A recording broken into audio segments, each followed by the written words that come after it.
Well, hello, Spring4, and happy Wednesday. I hope this video finds you well. Got a lot to unpack today, so we're going to go ahead and get right into it.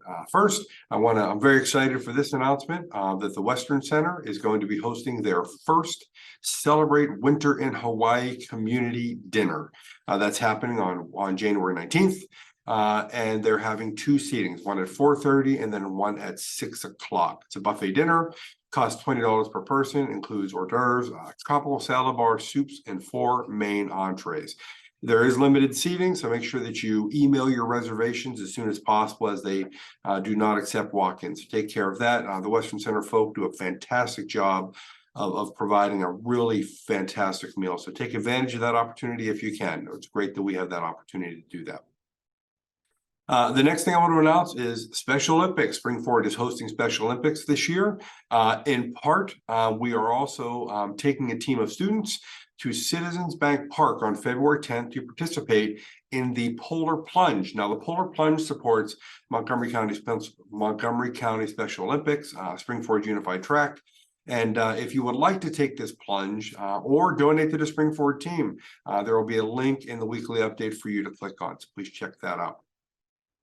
The next thing I want to talk about is this past Saturday. Now, last week's weekly update, we really focused on the purpose. So now we've had the meeting. I've had a chance for the community to watch and maybe glean a little bit. The purpose was really to inform the board as they consider what I consider to be the first of several decisions to make regarding our facilities. So they have to make a decision about what to do with Spring City. And what Saturday was about was showing them Spring City's decision could have an impact on other items throughout the district, the 8th grade center, the middle, the flex for the 5th, 6th, 7th grade center, all of our elementary schools. So we really focused on giving an overall view of what our facilities could go through based on the decision that is made at Spring City, because no district decision is made in isolation. Everything has an impact on everything else. So we had an opportunity to hear from ICS, which is the firm that we contract with, that has done demographic studies, facility studies, feasibility studies pretty regularly to make sure that we are taking our most appropriate steps and being fiscally responsible with our tax dollars. So there was a lot of options there. There were at least, I believe there were 10 options that were presented. Of those options, some are just quite frankly too expensive for us. Others may not necessarily be what's best for students. So we are helping the board make an informed decision on where things are going. One, something that we can afford, but two, that we believe we can stand behind because it's best for students. So it was great to hear from ICS. It was great for the board to have an opportunity to discuss further and really deliberate over some of those options. And this is just the first of several meetings we're going to continue to have to plan for what's to come. So why I say that word plan very deliberately, because this is not something that's looking to happen next year. This is something that we would at the earliest put into place by the 25-26 school year. So we're talking a few years down the road. Making these types of decisions takes multiple years of planning and several board approvals along the way. So we're just starting that process now.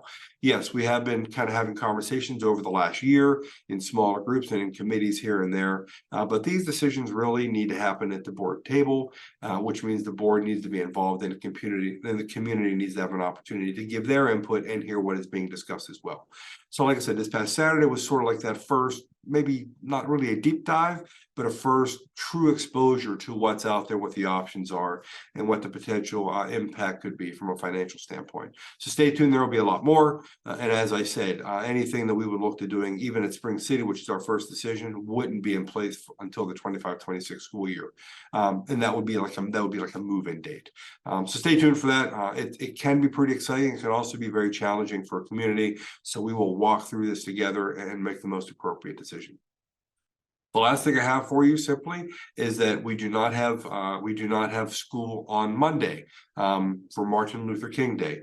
This is observed each year on the third Monday, and it really is considered a day on, not a day off. And what that means is it is the only federal holiday that is designated as a national day of service.